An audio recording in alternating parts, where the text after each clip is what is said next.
पाकिस्तान की शान है आप, पाकिस्तान की शान है आप, पाकिस्तान की पहचान है आप। इंपोर्टेड हुकूमत के लिए तूफान है आप, इमरान खान।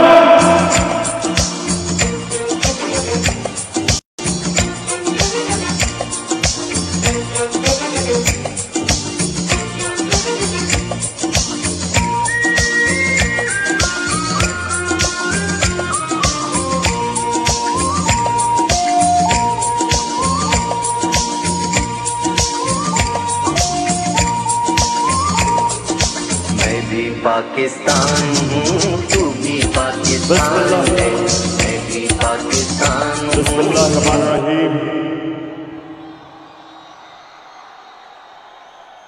इय्याका नअबुदु व इय्याका नस्तईन। चिश्तिया,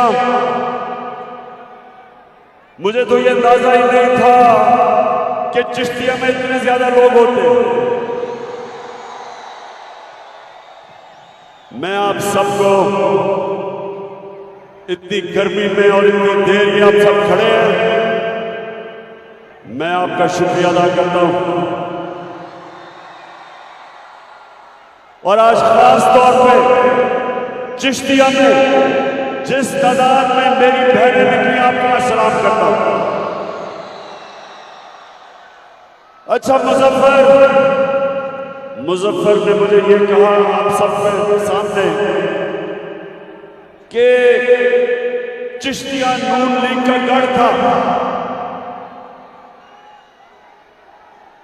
मुजफ्फर कहता है कि चिश्तिया नून लीग का गढ़ है। अब चिश्तिया नून लीग का गढ़ नहीं है,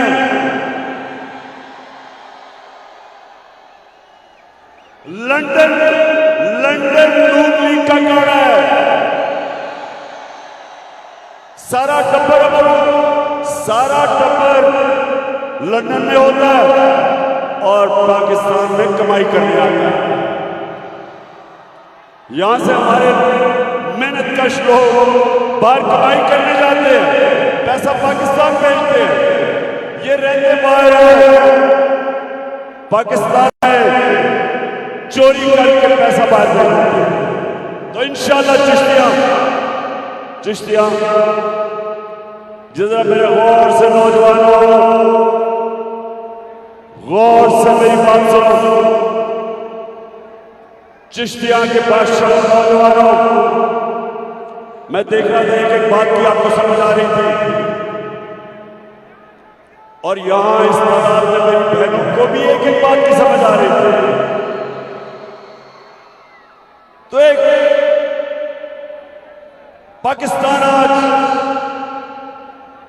पाकिस्तान बदल चुका, लोगों में शऊर आ गया, मेरी कौम बेदार हो चुकी है। और इंशाअल्लाह आने वाले दिनों में ये वाकई जो आ रहा है, ये तब्दीली नहीं आ रही है, इनकलाब आ रहा है। और इंशाअल्लाह इनकलाब वोट के जरिए आ रहा है, खूनी इनकलाब नहीं आ रहा, क्योंकि खूनी इनकलाब एक मुल्क में बड़ी तबाही मचाता है। तो इंशाअल्लाह मैं अपने चिश्तिया के नौजवानों आपको एक बड़ी, मेरा काम है आपकी तरबियत करना। नौजवानों, मेरा काम है कि जिस तरह कौम का बाप होता है अपने बच्चों की तरबियत करे। ये जरा मेरी बात आपने हमेशा याद रखी। नौजवानों, मुझे मौका मिला सारी दुनिया देखने का, सारी दुनिया मैंने देखी है, और मैंने अमीर और गरीब मुल्कों को गौर से देखा। चिश्तिया ये बड़ी बड़ी हमेशा इस बात को अपने सामने रखना कि जो अमीर और गरीब मुल्कों में क्या फर्क होता है, क्या वजह है, कि एक मुल्क में खुशहाली है और दूसरे मुल्क में गुर्बत है। ऐसे ऐसे मुल्क हैं जहां गुर्बत है लेकिन तेल के जखीरे में बैठे हुए हैं। अमीर मुल्क हैं वसाइल के मुताबिक, लेकिन गरीब हैं, गुर्बत इंतहा की है। और एक ऐसे मुल्क, और मैं आपको मिसाल देता हूं स्विट्जरलैंड की, कुछ नहीं है, वसाइल नहीं है, खुशहाल मुल्क है। तो चिश्तिया फर्क मैं आपको बताने लगा। मेरे नबी सल्लल्लाहु अलैहि वसल्लम ने आज से तकरीबन 1500 साल पहले बातें जो कही थी कि क्या वजह कौम ऊपर जाती है और क्या वजह कौम नीचे आती है, उन्होंने तब दो बातें गौर से सुने मेरी। एक, उन्होंने कहा कि तुम्हारे से पहले मदीना के लोगों को कहा कि तुम्हारे से पहले बड़ी कौमें तबाह हुई और तबाही का सबब बताया क्यों तबाह हुई। उन्होंने कहा जो कौमें गरीब चोरों को, कमजोर चोरों को पकड़ के जेलों में डाल देती है लेकिन ताकतवर डाकुओं को नहीं पकड़ सकती, तबाह हो जाती है। यानी कि जो कौमें इंसाफ नहीं कर सकती, चिश्तिया सुनो गौर से, ये मेरे प्यारे नबी सल्लल्लाहु अलैहि वसल्लम, दुनिया के सबसे अजीम लीडर, उन्होंने उनका ये फरमान था हमें बताने के लिए कि अगर आपने खुशहाल होना है, चिश्तिया और मेरी बहनें, आपने खास तौर पर अपने बच्चों को ये मेरी बातें बतानी है कि अगर आपने खुशहाल होना है, जब तक आप अपने मुल्क में इंसाफ कायम नहीं करते, आप खुशहाल नहीं हो सकते। हजरत अली रज़ियल्लाहु ताला ने यही कहा था कि कुफर का निजाम चल जाएगा और चल रहे हैं, लेकिन नाइंसाफी और जुल्म का निजाम कभी नहीं चल सकता। और ये वजह, चिश्तियां, ये वजह है आज कि हमें अल्लाह ने इतने वसाइल दिए पाकिस्तान को, अल्लाह ने किसी चीज की कमी नहीं दी, लेकिन हमारा मुल्क मकरूज,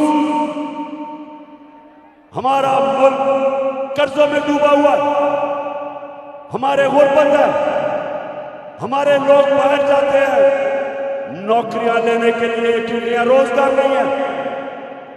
हम अपने बच्चों को पढ़ा नहीं सकते, आला तालीम नहीं दे सकते। हम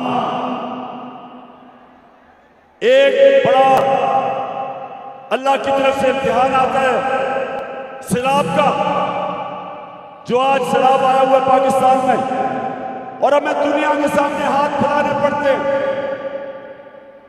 क्योंकि हमारे पास वसाइल नहीं। उसकी सबसे बड़ी वजह यह कि हम इस मुल्क के बड़े बड़े डाकुओं को जेलों में डालने के बजाय हम उनको अपने वजीर आजम बना देते, हम वजीर बना देते, वो ईवानों में चले जाते।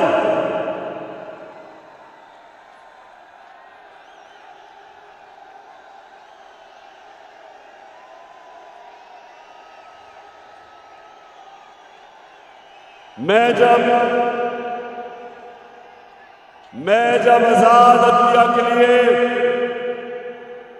उसकी तहरीक में जब मैं जद्दोजहद कर रहा था तो मुझे जेल में डाला जनरल मुशर्रफ ने।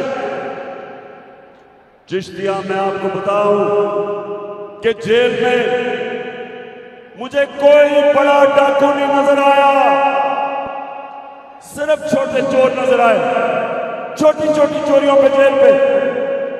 और जब मैं असेंबली में गया तो बड़े बड़े पाकिस्तान के डाकू असेंबलियों में बैठे थे।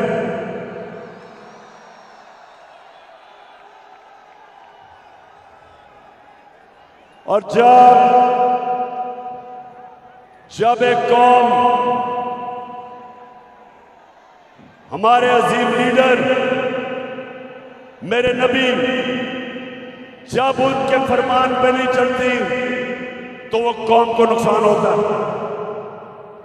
आज हमारे मुल्क की सरबराही जो लोग कर रहे हैं, 30 साल से मुल्क लूट रहे हैं।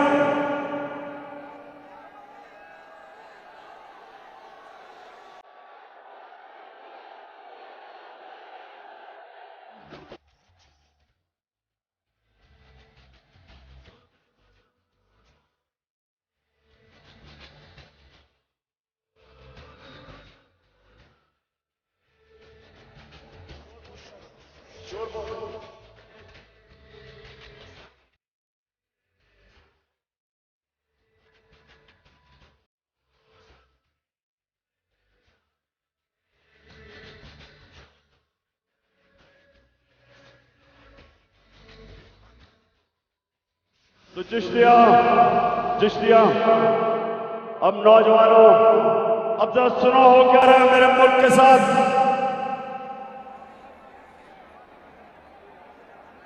आज शहबाज शरीफ ने और इसके बेटे ने हमजा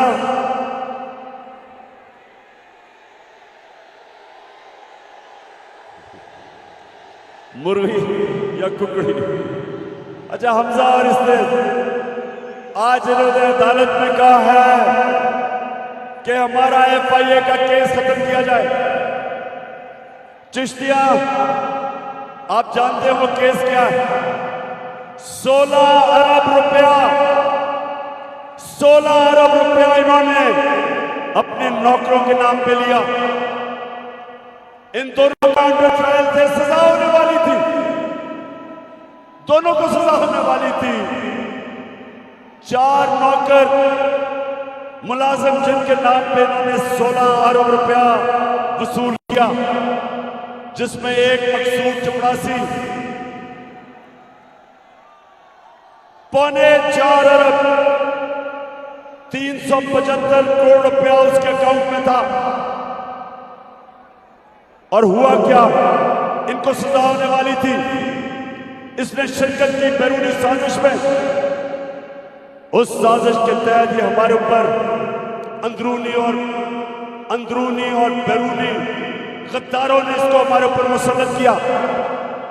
और उसके बाद क्या हुआ, जो 4 गवाह थे जिनके नाम पे इन्होंने अरबों रुपया लिया था, 2 महीने के अंदर वो 4 गवाह मर गए। 4 गवाह मर गए, चारों को हार्ट अटैक हो गए। और जो एक FIA का इन्वेस्टिगेटर था डॉक्टर रिजवान, उसको भी हार्ट अटैक हो गया। 5 लोग मरे जो इस केस को इन्वेस्टिगेट किया, जो इसमें मुलव्विस थे। और वो आदमी मुल्क का प्राइम मिनिस्टर बनाया गया, चोर दरवाजे से आया। उसका बड़ा भाई भगोड़ा नवाज शरीफ,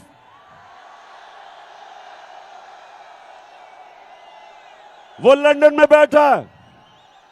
लंदन में बैठ के पाकिस्तान को ऑर्डर कर रहा है कि क्या करो, किसको पकड़ो।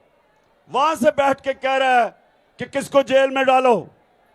वहां से बैठ के फैसले की तैयारी कर रहा है कि पाकिस्तान का अगला आर्मी का चीफ कौन बनेगा। वो आदमी जो मफरूर है, सजा याफ्ता है, जिसके अरबों रुपया बाहर पड़ा है, जो उस साजिश में, बैरूनी साजिश में, अमरीकी की साजिश में मिलकर इन्होंने हमारे मुल्क के ऊपर हमारी हुकूमत गिराई और करोड़ों रुपया चोरी का खर्च करके हमारे लोगों को खरीदा। 2 लोटे तो यहां बहावलनगर से भी अब बिके।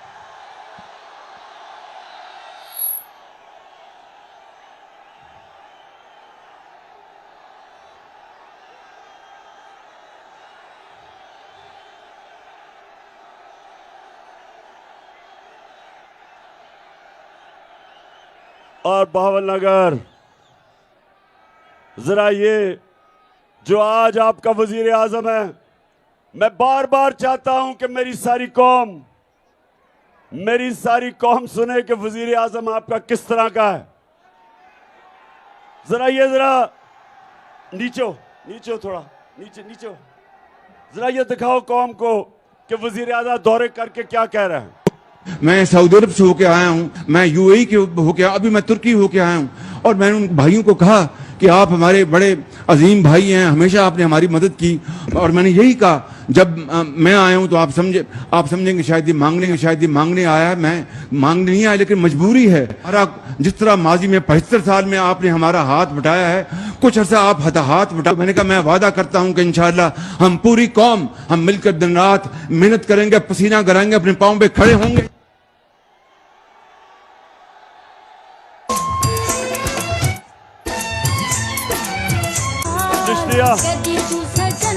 चिश्तिया आपको मिलेगा, जरा सड़क पे जाएं तो जो मांगने वाला मिलेगा वो ये कहेगा कि मैं मांगना तो नहीं चाहता लेकिन मजबूरी है, बड़ी मजबूरी है। और फिर अगर वो अक्लमंद होगा कहेगा फिक्र ना करें, थोड़ी देर के बाद मैं पैसा कमा के वापस दे दूंगा जब मजबूरी खत्म होगी। ये आपका वजीर आजम कह रहा है जो कि इंपोर्ट करके आपके ऊपर मुसल्लत किया गया।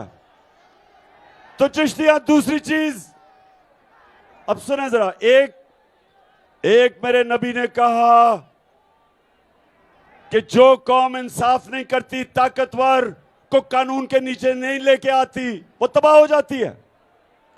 एक ये कि ये ताकतवर डाकू जिसमें जरदारी, नवाज शरीफ, चेरी ब्लॉसम, और तीसरा कौन है?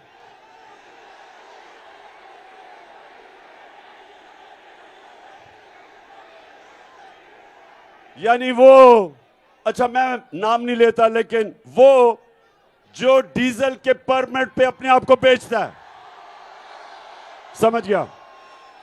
माशाल्लाह बड़ा शऊर है मेरे चिश्तिया के लोगों में, नौजवानों में। अच्छा अब दूसरी चीज जो मैं आपको अब बताना चाहता हूं कि दूसरी चीज मेरे नबी ने जब मदीना की रियासत संभाली तो उन्होंने एक अल्लाह का फरमान बताया, अमर बिल मारूफ व नही अनिल मुनकर। यानी कि तुम हम सबको, इंसानों को कहा है, अल्लाह का हुक्म है कुरान में कि हम अच्छाई के साथ खड़े हों। फर्ज है हमारे ऊपर कि हम अच्छाई का साथ दें और बुराई के खिलाफ खड़े हों। तो जो आप वोट डालने जाएगा चिश्तिया में, मैं तो जानता नहीं कि मुजफ्फर के खिलाफ कौन लड़ रहा है, लेकिन मैं इतना जानता हूं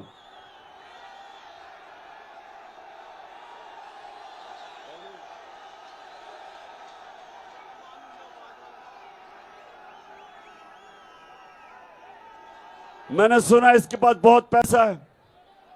अब मैं नहीं जानता इसको, लेकिन मैं इस तरह जानता हूं कि चिश्तियां, अगर किसी ने भी आपने इसको वोट दी, इसका मतलब आप भगोड़े नवाज शरीफ को वोट दे रहे हैं, मुजरिम को वोट दे रहे हैं। इसका मतलब आप बुराई के साथ खड़े हैं। इसका मतलब कि अल्लाह के फरमान के खिलाफ आप जा रहे हैं, क्योंकि जो सजा याफ्ता वहां से लंदन से बैठ के हुक्म कर रहा है, जिसकी ये पार्टी है, जिसको ये लीडर मानते हैं, मुझे ये बताएं कि क्या वो कौम जो मुजरिमों को वोट देती है उसका क्या मुस्तकबिल होगा? कोई मुस्तकबिल नहीं होगा।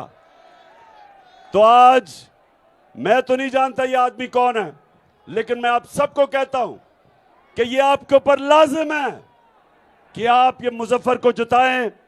और ये पार्टी जो 30 साल से जो कहती थी जरदारी करप्ट है, इन्होंने जरदारी को जेल में डाला। जरदारी कहता था नवाज शरीफ चोर है। 20 साल इन्होंने एक दूसरे को चोर कहा, और आज दोनों चोर और ऊपर से फजल रहमान इनके साथ इकट्ठा हो गया, एक खौफ से कि ये डरे हुए हैं, ये सब डरे हुए हैं कि किसी ना किसी तरह इमरान खान को हटाओ, इसको डिस्क्वालीफाई करवाओ, इसके ऊपर केसेस डालो, इसके ऊपर एफआईआर काटो, इसके ऊपर तौहीन मजहब लगाओ। मेरे ऊपर तौहीन मजहब का इन्होंने एफआईआर काटी है। सुने जरा, मैं यहां 27वीं रात को मौलाना तारिक जिब्रील हमने बुलाया और हमने दुआ की, शब दुआ कि अल्लाह हमारे मुल्क पर करम कर, इन चोरों से, इन डाकों से आजाद, हकीकी आजादी दिलवा। हम उधर वो दुआ हो रहा है, हमें क्या पता कि ये अपना टोर लेके मदीना चला गया शहबाज शरीफ, हमें तो पता ही नहीं था। हमें तो बाद में पता चला कि मदीना में भी इनको चोर चोर के नारे लग गए। चोर के नारे मदीना में लगते हैं और तौहीन मजहब की एफआईआर मेरे पे कट जाती है। तो ये केसेस बना रहे हैं, इलेक्शन कमीशन इनका पालतू, वो कभी कोशिश कर रहा है डिस्क्वालीफाई करने की, कभी एक केस कभी दूसरा, और इनकी सिर्फ डरे हुए हैं कि आज सारी पाकिस्तान की अवाम, आज अवाम, पाकिस्तान की बाशऊर अवाम आज सारी मेरे साथ खड़ी है इन चोरों के खिलाफ। फिर से तू अड़ जा, फिर से तू डट जा, फिर से वो बल्ला घुमा।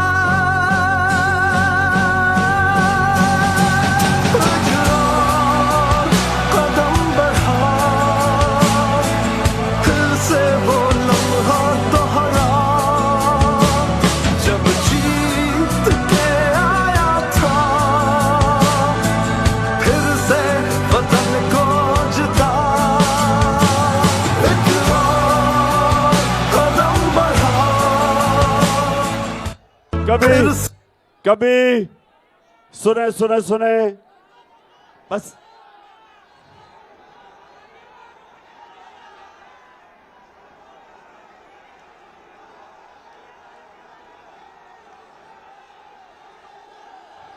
हाँ हाँ बिल्कुल ठीक है। मुझे याद कराया गया कि बावलपुर में एक बहुत बड़ा मूंछों वाला लोटा है।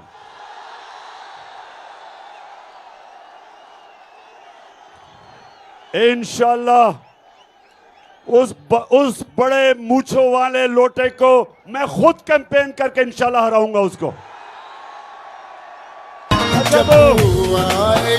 अच्छा सुने जरा, चिश्तियां सुने जरा, माशाल्लाह बड़ा बाशऊर क्राउड है। अब मेरी जरा दूसरी बात पहले जरा सुने कि हमारे मुल्क से हो क्या रहा है। अच्छा, पहले इन्होंने कोशिश की धांधली करके इलेक्शन हराने की, वो फेल हो गई। 25 मई को इन्होंने हमारे पर जुल्म किया, डराने की कोशिश की, वो फेल हो गई। फिर उन्होंने और केसेस किए। अब ये कोशिश कर रहे हैं कि किसी तरह इदारों के खिलाफ, तहरीक इंसाफ को इदारों के खिलाफ किया जाए, इदारों को तहरीक इंसाफ के खिलाफ किया जाए। कभी वो अदलिया को कहते हैं कि जी देखें इमरान खान ने आपके मुतालिक क्या कह दिया। बेशर्मो, शर्म करो, तुमने सुप्रीम कोर्ट के ऊपर हमला किया हुआ है। बल्कि अगर वो है, ढूंढ लो अगर तुम्हारे पास वो क्लिप है सुप्रीम कोर्ट के ऊपर हमला करते हुए। कभी दुनिया की जमहूरियत की तारीख में नहीं हुआ कि गवर्नमेंट की पार्टी सुप्रीम कोर्ट पे हमला करती है, चीफ जस्टिस को भगा देती है, जजेस के ऊपर ब्रीफ केस चलाती है, उनको खरीदती है और एक ईमानदार, एक गैरतमंद चीफ जस्टिस सजाद अली शाह को फारग कर देती है। ये कभी नहीं हुआ। तो नून लीग, शर्म आनी चाहिए तुम्हें। उस आदमी को जो कि पहले दिन से कहता है कि आजाद अदलिया होनी चाहिए, अपनी अदलिया की रिस्पेक्ट होनी चाहिए, हमें अदलिया को मजबूत करना चाहिए। जिसकी स्ट्रगल जो जेल में गया है आजाद अदलिया के लिए, तो इनकी पूरी कोशिश है कि मुझे उनसे लड़ाया जाए। और दूसरा, ये कोशिश कर रहे हैं कि किसी तरह पाकिस्तानी फौज और मुझे लड़ाया जाए। देखो नून लीग वालों, तुम जितनी भी कोशिश कर लो, पाकिस्तानी फौज, मैं फिर से कह रहा हूं, मेरी है, मेरा मुल्क भी मेरा है, फौज भी मेरी है।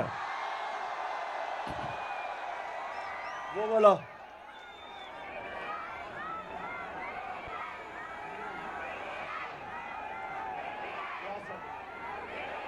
अच्छा, अब ये जरा सुने, इन्होंने पाकिस्तानी फौज के मुतालिक क्या कहा। मैं सिर्फ सबका नहीं दिखाऊंगा, एक का जरा ये वीडियो आप देखें और फिर मैंने क्या कहा।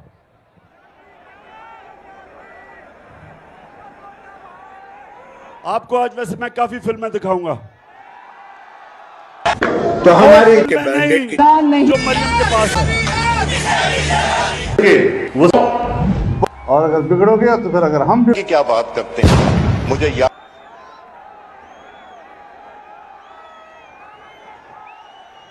है चीफ ऑफ आर्मी स्टाफ तशरीफ लाए, पैर कांप रहे थे, पसीने माथे पे थे।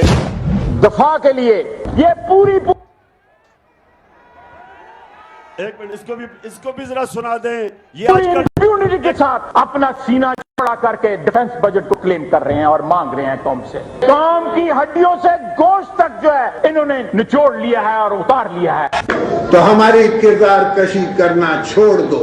अगर हमने आपकी शुरू की तो पता नहीं पाकिस्तान बनने से आज तक कितने जनरलों की शुरू हो जाएगी। बेटी भाई वो अब ये सुने जरा, आपने सुने, ये कह रहा है अपने आर्मी चीफ, उसके मतलब कह रहा है कि उसकी कांपे टांग रही थी, पसीना आया हुआ था। मैं तब पाकिस्तान का प्राइम मिनिस्टर था, बताया गया है कि हमारे हुआ, आर्मी चीफ पाकिस्तान, और मुझे पता है कि सारी air chief, army chief, navy chief, joint chief, हम सब इकट्ठे थे। और मैं आपको यकीन से कहता हूं, किसी की कंपनी टांग रही थी। अब ले इन्होंने जो कहा है, अब ये सुने कि हिंदुस्तान क्या कहता है। उसमें खड़े होकर कहा कि मुझे यह बतलाया गया है कि हमारे आर्मी चीफ पाकिस्तान के आए थे और उन्होंने यह बतलाया यदि अभिनंदन को रात को 9 बजे के पहले यदि रिहा नहीं कर दिया गया तो भारत पाकिस्तान के ऊपर आक्रमण कर देगा। और उन्होंने कहा कि हमारे आर्मी चीफ के मस्तक के ऊपर पसीना हो रहा था, बहुत घबराए हुए। यह मैं नहीं कह रहा हूं, भारत की नेशनल असेंबली में स्वयं उनके फॉरेन मिनिस्टर ने कहा, और आज भी उसकी रिकॉर्डिंग मौजूद है, उसको निकालकर आप देख सकते हैं। तो बहनों भाइयों, इसीलिए मैंने कहा भारत कोई कमजोर भारत नहीं है, भारत अब यह ताकतवर भारत बन चुका है। सुन लिया आपने कि भारत पहले एयाज सादिक वो कहता है, फिर भारत का वजीर ये कहता है कि देखें कि पाकिस्तान कितना हमारे से डरता है। तो मैं यहां आपको इसलिए कहना चाहता हूं कि ये वो लोग हैं जिन्होंने जब ऑपोजिशन में जाते हैं फौज को बुरा भला कहते हैं, अदलिया को बुरा भला कहते हैं, और आज गवर्नमेंट में आए हैं तो कोशिश कर रहे हैं कि इमरान खान और अदलिया की और फौज की आपस में लड़ाई हो। अब ये सुने कि इमरान खान क्या कहता था फौज के मुतालिक। ये बड़ा इंपॉर्टेंट है, मैं अपनी सारी कौम के सामने कहना चाहता हूं। देखिए, एक तो जो फौज का इदारा है, कभी इसके खिलाफ बात ना करें, क्योंकि फौज एक ऐसी चीज है जो अगर हमारी फौज ना होती तो ये मुल्क में नहीं रहना था। इमरान खान से ज्यादा इस मुल्क को जरूरत पाकिस्तानी फौज की है, और हमें हमेशा इस इदारे को इसकी मजबूती के लिए हमें बात करनी चाहिए। और हमारे जो दुश्मन है वो मुसलसल इसको अटैक करते हैं, बल्कि ये दोनों जो prime minister, ex prime minister और प्रेसिडेंट, वो जरदारी और नवाज शरीफ, इन दोनों ने अपनी फौज को अंडरमाइन करने की कोशिश की है। ये जब गवर्नमेंट में भी थे, इन्होंने अंडरमाइन किया उसे। तो सुन लिया,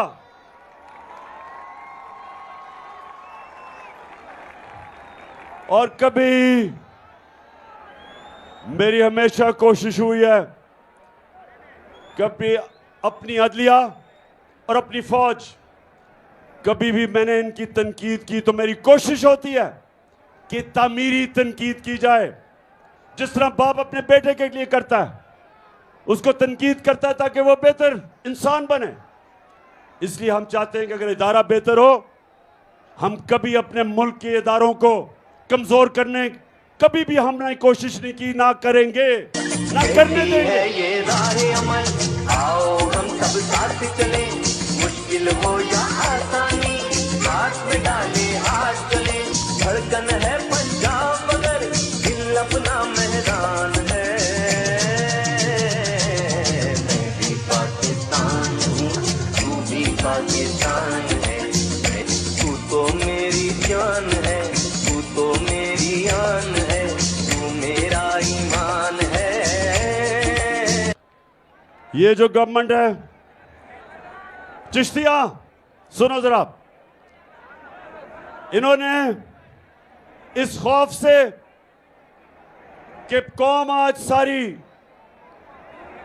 सारी कौम आज हमारे साथ खड़ी हो गई है, इलेक्शन में ये हारे, धांधली के बावजूद तशद्दुद उन्होंने किया, फिर कौम खड़ी हो गई। जलसे कभी पाकिस्तान की तारीख में कभी ऐसे हुआ ही नहीं। चिश्तियां का ये जो जलसा हुआ है, हो रहा है, ये चिश्तियां की तारीख में कभी ऐसा जलसा नहीं हुआ। तो इससे डर के अब पूरी पाबंदियां लगाई जा रही हैं।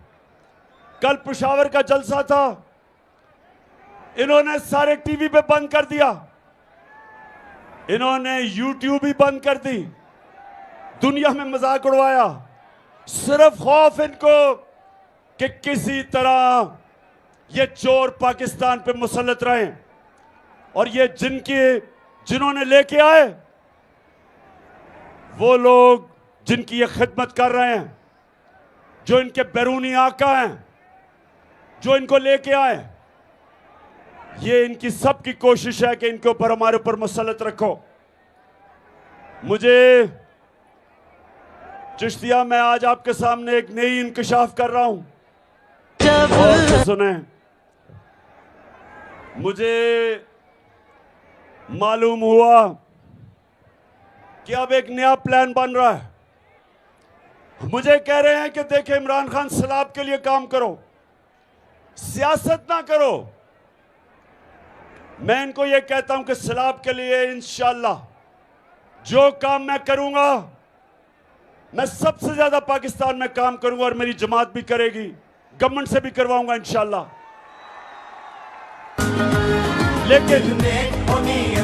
लेकिन मैं अपनी हकीकी आजादी की तहरीक भी चलाऊंगा साथ,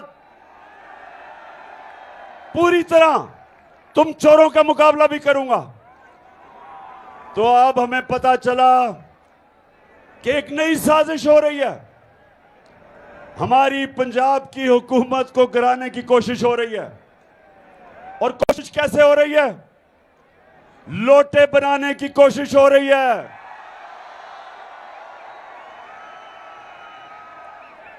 चोरों का पैसा चल रहा है, हमारे लोगों को एमपीज के पास जाके उनको करोड़ों रुपए की पैसे की ऑफर भी दे रहे हैं, और साथ फिर मिस्टर एक्स और मिस्टर वाई वो भी तैयार हो गए हैं, वो जाके धमकियां दे रहे हैं कि अगर तुमने ना गए दूसरी तरफ तो हम ये कर देंगे। मैं आज इन सबसे सवाल पूछता हूं, मैं ये पूछता हूं कि क्या तुम्हें पाकिस्तान की फिक्र है? क्या तुम्हें फिक्र है अपने मुल्क की, कि जो अवाम के अंदर सबसे बड़ी सियासी जमात है उसको कमजोर करने की कोशिश कर रहे हो? एक पाकिस्तान की आज फेडरल पार्टी है जो चारों सूबों में, बल्कि गिलगित बल्तिस्तान और आजाद कश्मीर में गवर्नमेंट है हमारी, जो एक जमात सारे पाकिस्तान को इकट्ठा रख सकती है, उस जमात को कमजोर करने की कोशिश कर रहे हैं, हमारे लोगों को डरा और धमका रहे हैं। मीडिया में जो हमारे लिए लिखता है, जो हमारा मौकफ सामने रखता है, ARY को बंद कर दिया, बोल को बंद कर दिया। अच्छे अच्छे सहाफी, नामवर सहाफी जो अपने जमीर का सौदा नहीं करते,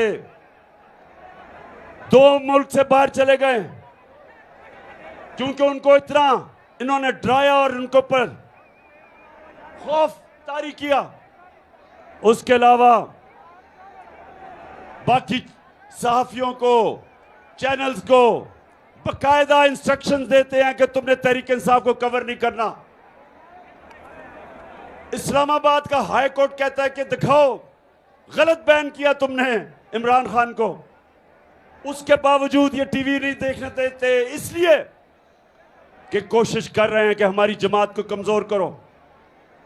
मैं आज सबको आज यहां से पैगाम देता हूं, जो मर्जी कर लो, मेरा चैलेंज है तुम्हें, जो मर्जी कर लो, तुम शिकस्त खाओगे, तुम हारोगे।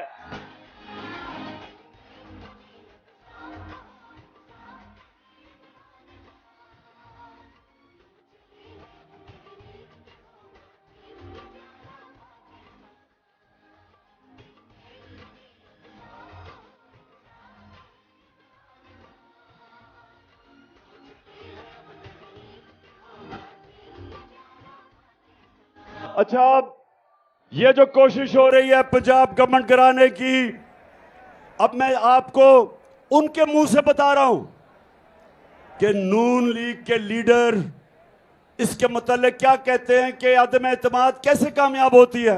तो ये जरा गौर से चिश्तिया, ये इनके लीडर्स के मुंह से सुने ये क्या कह रहे हैं। तो जिनकी वजह से होता है, जिनकी मदद से होता है, हम उनकी मदद नहीं लेना चाहते और हम चाहते हैं कि अगली हुकूमत का फैसला पाकिस्तान की आवाम करे। तहरीक अदम एतमाद सौदे के बगैर मुमकिन नहीं होती। यहाँ पर अदम एतमाद को जो निज़ाम है इस्टेब्लिश के बगैर मुमकिन नहीं है। कोई डील करके इक़्तिदार नहीं चाहते। पाकिस्तान में तहरीक अदम एतमाद उस सूरत में अमूमन कामयाब होती है जी, जब इस्टेब्लिशमेंट आपकी पुष्ट पे हो। इस्टेब्लिशमेंट करती है, वो डील का नतीजा होता है।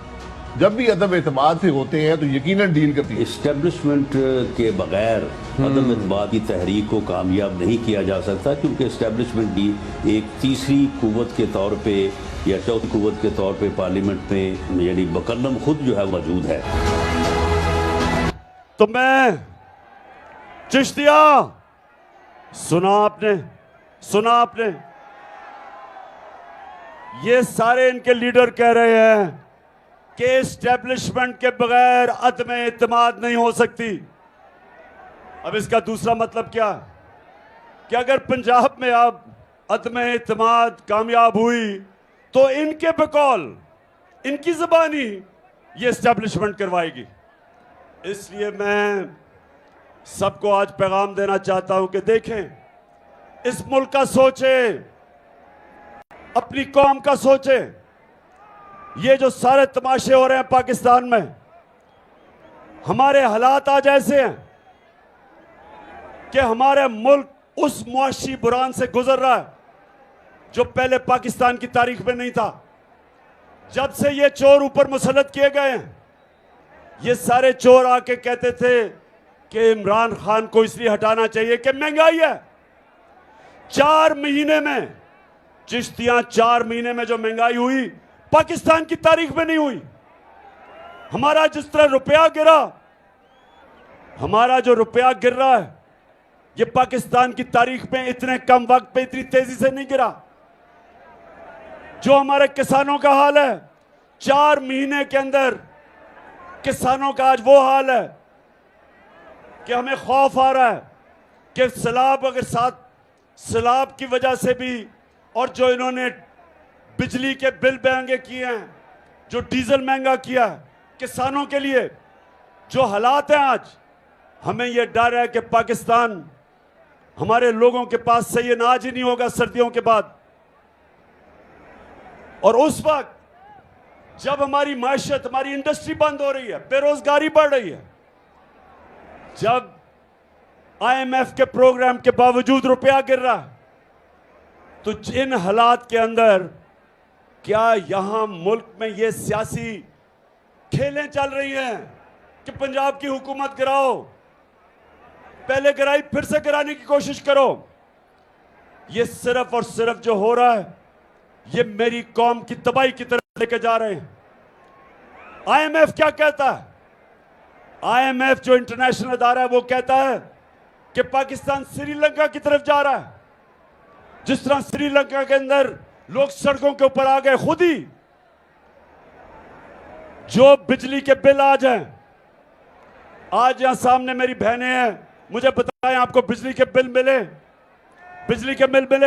अल्लाह अल्लाह अल्लाह। हमारे दौर में 18 रुपए यूनिट था, आज सुनने जरा, 4 महीने पहले 18 रुपए यूनिट था, आज बिजली का यूनिट तो पहुंचे 36 रुपए का, दुगना, लेकिन टैक्स लगा के ऊपर 50 से 55 रुपए यूनिट चला गया।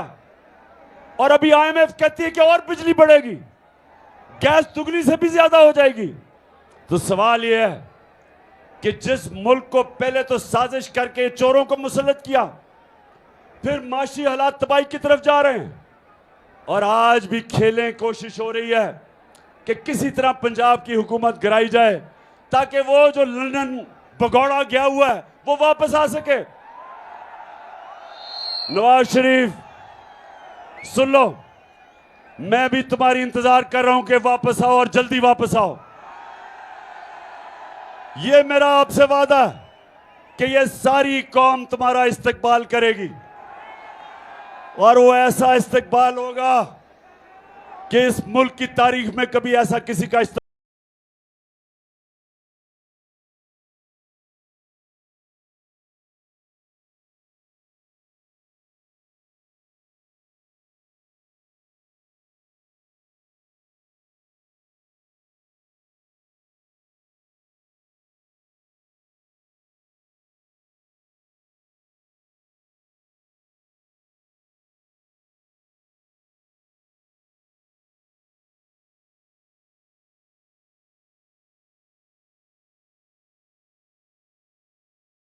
दिया।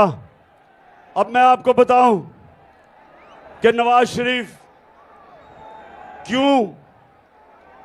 क्यों ये मफरूर है,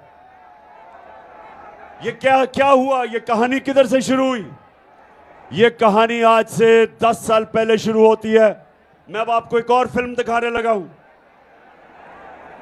एक और फिल्म दिखाने लगा हूं, तैयारी कर लो। मरियम, ना आपकी इनकम इतनी, मैं इस फिल्म के अंदर, ये मरियम की फिल्म नहीं है लेकिन मरियम है इस फिल्म में।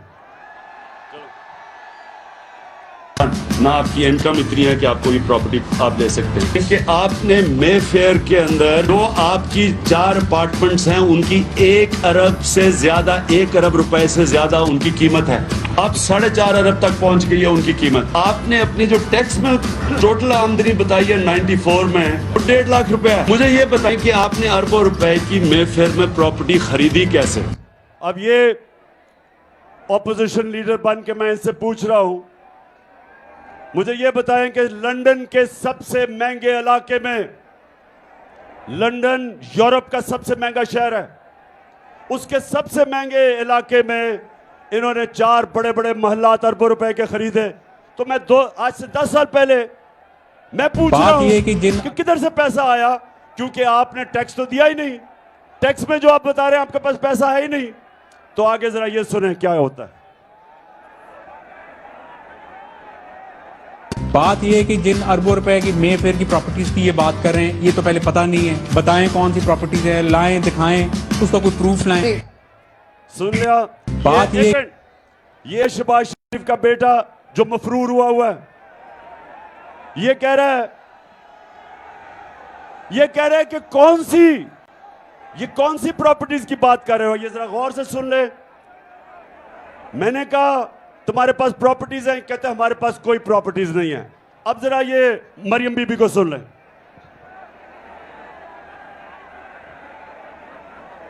कि इस तरह मुझे लगा कि आप लोगों को बेवकूफ नहीं बना सकते। मेरी सेंट्रल लंदन में प्रॉपर्टीज तो दूर की बात है, मेरी पाकिस्तान में भी कोई प्रॉपर्टी नहीं है। मैं अपने वालिद के साथ रहती और मुझे समझ नहीं आई कि मेरी और मेरी वालदा की और बहन भाइयों की प्रॉपर्टीज ये कहाँ से निकाल के ले आए हैं। मेरे नाम पाकिस्तान में कोई प्रॉपर्टी नहीं है, ये तो इंग्लैंड की बात है। ये अब ये सुन लो चिश्तिया, सुन लो। 1965 के अंदर जब जंग हुई थी, 1965 की जंग में, तो हिंदुस्तान से एक रेडियो चलता था, उसको कहते थे रेडियो आकाशवाणी। आप तो पैदा भी नहीं हुए होंगे, लेकिन रेडियो आकाशवाणी का काम होता था कि झूठ पे झूठ बोले जाओ। ये है हमारी रेडियो आकाशवाणी। अच्छा आप जरा सुने, कह रही है कि जनाब वो कौन सी प्रॉपर्टीज, मेरे पास तो बेचारी के पास कुछ है ही नहीं, पाकिस्तान वहां छोड़े, मेरे तो बुरे हालात हैं, मुझे तो वो एहसास प्रोग्राम में डाल दो। अब ये सुने जरा। नवाज शरीफ, मरियम नवाज, हसन नवाज और हुसैन नवाज के बैरून मुल्क खुफिया असासों का इंकशाफ। पनामा लीक्स ने बैरून मुल्क खुफिया दौलत का भांडा फोड़ दिया। सुन लिया चिश्तिया, सुन लिया। इन्होंने कहा कुछ भी नहीं है। इनको नहीं पता था कि इंटरनेशनल इंकशाफ हो जाएगा पनामा का। बड़े बड़े दुनिया के वजीरों ने, प्राइम मिनिस्टर ने मुल्क से पैसा चोरी करके छुपाया हुआ था, वो सारा भांडा फूट गया, इंकशाफ हो गया। तो जब ये इंकशाफ हो गया तो मरियम के भाई क्या कहते हैं, ये जरा सुने। मैं इस बात को तस्लीम करता हूँ कि अल्हम्दुलिल्लाह पाक लेन के ऊपर जो अपार्टमेंट्स हैं वो अल्हम्दुलिल्लाह हमारे हैं। मैं इस बात को तस्लीम करता हूँ कि उनको ऑफशोर कंपनीज नेस्कॉल लिमिटेड और नीलसन लिमिटेड जो है उनको ओन करती हैं। और मैं आपको ये भी अर्ज करता हूँ उनको होल्ड कर रही है इस वक्त मरियम नवाज शरीफ, मेरी हमशीरा जो है। चिश्तिया क्या समझे, क्या समझे, क्या समझे? मैं आपको बताता हूं क्या। अब नवाज शरीफ जब प्राइम मिनिस्टर था, उसने यहां से पैसा चोरी करके बाहर लेके गया, 4 महंगे महंगे लंदन के महंगे इलाके में बड़े महल खरीदे और उसने मरियम के नाम पे खरीद लिए। अब वो बेचारी मरियम फंस गई। अब वो झूठ बोल रही है कि जी मेरी तो है ही नहीं, भाई साहब ने वो कह दिया कि नहीं जी उन्हीं की है। अब चिश्तिया, मैं आपको जो बात कहने आया था बड़ा जरूरी है आपके लिए। अमर बिल मारूफ, सारी कौम को अल्लाह का हुक्म है कि अच्छाई के साथ खड़े हो। अब सबको पता है कि ये वो लोग हैं 30 साल से इस मुल्क का पैसा बाहर लेके जा रहे हैं। ये जरदारी कौम के ऊपर लाजिम है कि सब कौम मिलके इनके खिलाफ खड़ी हो, क्योंकि ये सियासतदान नहीं है, ये इस मुल्क के डाकू हैं। और चिश्तिया, ये अब इलेक्शन जब आ रहा है आपका इतवार को, मैं ये सबको आज ड्यूटी लगा के जा रहा हूं कि आपने घर घर जाके, और मेरी बहनों आपने भी घर घर जाना है, मुजफ्फर को जिताना है।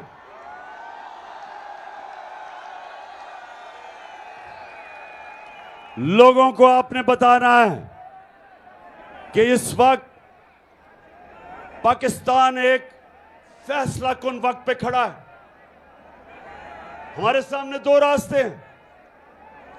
जिस तरह आप जब नमाज पढ़ते हैं, आप अल्लाह से कहते हैं अल्लाह उनके रास्ते पे लगा जिनको नेमतें बख्शी, उनके नहीं जो तबाही के रास्ते पे चले गए। हम सब के सामने 2 रास्ते हमेशा देता है अल्लाह। हमारे ऊपर होता है कि हम वो रास्ता लें जो हमारी अजमत का रास्ता है, वो रास्ता ना ले जो तबाही का रास्ता है। आज तक क्योंकि हमने इस तरह के चोरों को वोट दी, हमने इस तरह के चोरों को छोटे छोटे फायदे, जाती फायदे करवा के इनको वोट दी, उसकी वजह से बड़ी भारी कीमत अदा करनी पड़ रही है इस कौम को। वक्त है कि हम अपना रास्ता, वो रास्ता लें जो नमाज में हम मांगते हैं कि अल्लाह उनके रास्ते पे लगा जिनको नेमतें बख्शी। और वो रास्ता था मेरे नबी सल्लल्लाहु अलैहि वसल्लम का। वो हमारी अजमत का रास्ता है, वो मुश्किल रास्ता है, लेकिन वो इस मुल्क को उधर लेके जाएगा जो शुरू में जब मैंने आपसे कहा कि जब इतना अजीम अल्लाह से आपने वादा किया कि ला इलाहा इल्लल्लाह, कि अल्लाह तेरे सिवा कोई खुदा नहीं, आपने दावा किया कि जो अल्लाह के अहकामात है उन पे चलेंगे आप। और इसलिए आज मैं सबको, आज चिश्तिया मैं तो आपकी ड्यूटी लगा के जा रहा हूं कि ये इलेक्शन मुजफ्फर का नहीं है, ये पाकिस्तान में एक इनकलाब का इलेक्शन है। आपने इनको शिकस्त देनी है